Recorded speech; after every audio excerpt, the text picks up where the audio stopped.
e pelo amor ao próximo, aproxima-se da natureza espiritual que cada um de nós deve tornar-se útil de acordo com as faculdades e os meios que Deus depositou em nossas mãos para nos testar. Que o forte e o poderoso devem amparo e proteção ao fraco, pois aquele que abusa de sua força e de seu poder para oprimir seu semelhante transgride a lei de Deus.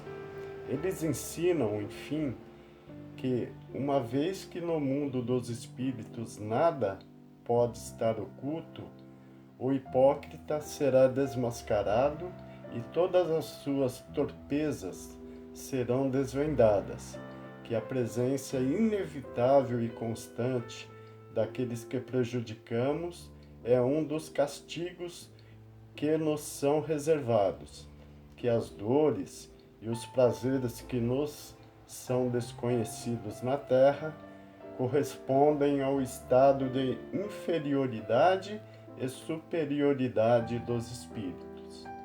Mas eles nos ensinam também que não há erros imperdoáveis que não possam ser apagados por meio da expiação. O homem encontra, nas diferentes existências, o meio que lhe permite avançar conforme seu desejo e seus esforços na trilha do progresso, rumo à perfeição, que é o seu objetivo final. Este é o resumo da doutrina espírita, como ela se apresenta no ensinamento dos espíritos superiores. Vejamos agora as objeções que lhes são contrapostas. 7. Para muitas pessoas, a oposição das comunidades científicas é, senão uma prova, pelo menos uma forte suspeita contrária. Não somos daqueles que se volta contra os sábios, pois não queremos que digam que metemos os pés pelas mãos. Ao contrário, temos por eles um grande apreço e nos sentiríamos muito honrados de estar entre eles. No entanto, a opinião dos sábios não poderia representar, em todas as circunstâncias, um julgamento irrevogável, visto que a ciência surge da observação material dos fatos, tratando de apreciá-los e explicá-los. O campo encontra-se aberto às suposições. Cada um traz consigo seu sistemazinho, que deseja fazer prevalecer e sustentar obstinadamente. Não vemos diariamente as opiniões mais divergentes sucessivamente preconizadas e rejeitadas, que, tão logo repelidas como erros absurdos, são, em seguida, proclamadas como verdades incontestáveis. Os fatos, eis o verdadeiro critério de nossos julgamentos, o argumento sem réplica. Na ausência de fatos, a dúvida é a opinião do sábio. Para as coisas evidentes, a opinião dos cientistas faz jus à importância que lhe é dada, pois eles as conhecem mais e melhor que o homem comum. No entanto, em termos de princípios novos, de coisas desconhecidas, sua maneira de ver é sempre hipotética, porque eles não estão mais isentos de preconceitos que os outros. Direi, inclusive, que o cientista talvez tenha mais preconceitos que qualquer outra pessoa, pois uma propensão natural o leva a subordinar tudo ao ponto de vista no qual se aprofundou. O matemático só consegue provar algo por meio de uma demonstração algébrica. O químico relaciona tudo à ação dos elementos e etc. Todo homem que se formou numa especialidade prende a ela todas as suas ideias. Afastem-no de sua especialidade e, com frequência, ele perde o bom senso, pois quer submeter tudo a uma mesma forma. Trata-se de uma consequência da fraqueza humana. Consultarei então, de bom grado e com toda a confiança, um químico a respeito de uma questão de análise, um físico a respeito da potência elétrica e um engenheiro mecânico a respeito de uma força motriz. Porém, eles me permitirão, sem que isso afete a reputação que tem em sua área de especialização, não ter a mesma consideração por sua opinião negativa sobre o espiritismo, assim como não se leva em conta o julgamento de um arquiteto sobre uma questão de música. As ciências comuns se apoiam nas propriedades da matéria que podem ser experimentadas e manipuladas à vontade. Os fenômenos espíritas se apoiam na ação de inteligências que têm vontade própria e nos provam, a todo instante, não serem submetidas ao novo capricho. Portanto, as observações não podem ser feitas da mesma maneira. Elas exigem condições especiais e um ponto de partida diferente. Querer submetê-las aos procedimentos ordinários de investigação seria estabelecer analogias que não existem. A ciência propriamente dita, enquanto ciência, é, portanto, incompetente para se pronunciar quanto à questão do espiritismo.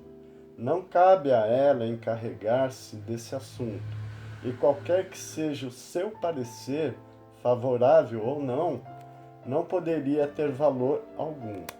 O espiritismo é o resultado de uma convicção pessoal que os cientistas podem ter como indivíduos, independente do fato de serem eles cientistas.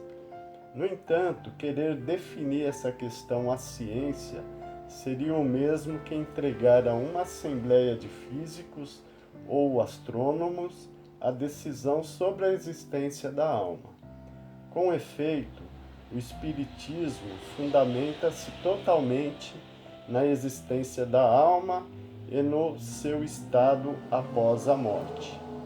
Ora, é extremamente ilógico pensar que um homem deva ser um grande psicólogo só pelo fato de ele ser um grande matemático ou um grande anatomista.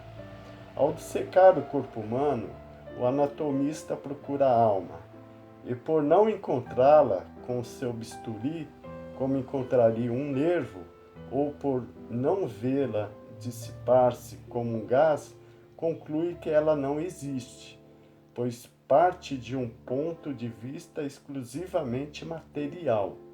O anatomista, em decorrência disso, passa a ter razão contra a opinião universal? Não. Tu verás, portanto, que o espiritismo não é da alçada da ciência. Quando as crenças espíritas estiverem popularizadas, como forem aceitas pelas massas, e, ao julgar pela rapidez com a qual se propagam, esse dia não estaria tão longe. Acontecerá com elas o que tem ocorrido com todas as ideias novas que encontraram oposição. Os sábios se renderão à evidência e irão admiti-las, individualmente, por forças das circunstâncias. Até que isso ocorra, é importuno tentar desviá-los de seus trabalhos especializados para corrigi-los, a se ocuparem de uma coisa estranha, que não faz parte de suas habituais atribuições nem do seu programa. Enquanto isso, aqueles que, sem um estudo prévio e aprofundado do assunto, pronunciam-se negativamente e caçoam de qualquer pessoa que não pense como eles. Esquecem-se de que o mesmo se deu com a maioria das descobertas que honraram a humanidade. Arriscam-se a ver seus nomes aumentar a lista dos ilustres proscritores de ideias novas escritos ao lado dos nomes de membros da pedante Assembleia que, em 1752, recebeu com gargalhadas a dissertação de Franklin sobre os para-raios, julgando-a indigna de figurar entre as comunicações que lhe foram destinadas, bem como aquela outra Assembleia que fez a França perder os benefícios da navegação a vapor, ao declarar que o sistema de Fulton era um sonho impraticável. Entretanto, tratava-se de questões científicas. Se essas assembleias, que tinham em seu seio a elite dos sábios de todo o mundo, só receberam com zombaria e sarcasmo as ideias que não compreendiam e que, anos mais tarde, deviam revolucionar a ciência, o comportamento e a indústria. Como esperar que uma questão estranha a seus trabalhos sejam bem aceitas? Esses erros lamentáveis de alguns não retirariam dos sábios os títulos por eles conquistados em outros assuntos, com os quais conquistaram a nossa admiração, mas é necessário um diploma oficial para se ter bom senso? E será que fora das cátedras acadêmicas só há estúpidos e imbecis? É só olhar para os adeptos da doutrina espírita, ver se há entre eles apenas ignorantes e se o imenso número de homens honrados que abraçaram essa causa permite relegá-la ao rol das crendices populares. O próprio caráter e a sabedoria desses homens nos permitem dizer que, se mesmo eles o afirmam, então deve haver algo. Ressaltamos ainda que se os fatos de que nos ocupamos estivessem limitados ao movimento mecânico dos corpos, a pesquisa de causa física desse fenômeno seria dos domínios da ciência. No entanto, uma vez que se trata de uma manifestação que escapa às leis da humanidade, ela foge da competência da ciência material, pois não pode ser expressa por números nem pela força mecânica. Quando surge um fato novo que não seja da competência de nenhuma ciência conhecida, o sábio, para estudá-lo, deve afastar-se de sua ciência específica e dizer a si mesmo que se trata de um estudo novo, que não pode ser feito com ideias preconcebidas. O homem que considera sua razão infalível está bem próximo do erro. Aqueles cujas ideias são as mais falsas apoiam-se em sua própria razão, e é em virtude disso que rejeitam tudo que lhes parece impossível. Aqueles que outrora reagiram contra as admiráveis descobertas de que a humanidade se orgulha, apelaram a esse juiz para rejeitá-las.